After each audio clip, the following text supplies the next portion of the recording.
Guys, may nabili akong chicharon sa TikTok. So, hindi ko pa siya natitikman. Tikman natin kung anong lasa. Kung malutong ba talaga siya or ano. Kasi, siksik na siksik yung laman niya pero wala pa siyang 100 pesos.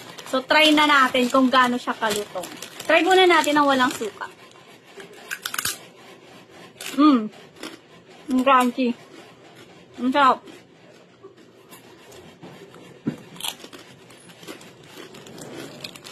Tignan nyo guys, ang laki. Di ba? Para sa mahilig dyan sa mga pampababa ng dugo. Ay, charis. Masarap to sa suka. Ayan, may suka ako dito. Ayan. Try natin ang may suka.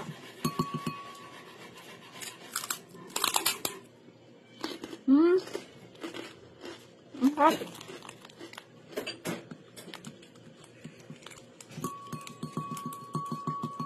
Sa mahilig sa chicharon dyan, mag-check out na kayo dyan sa ilalagay ko sa baba yung link.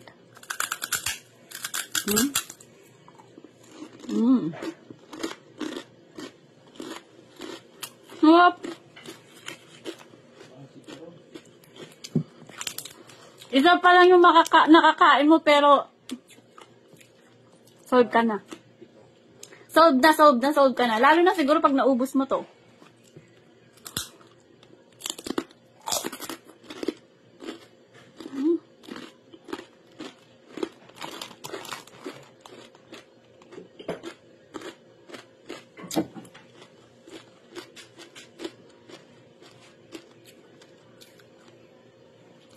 Feeling ko masarap dito sa kanin. Pero ayoko magkanin.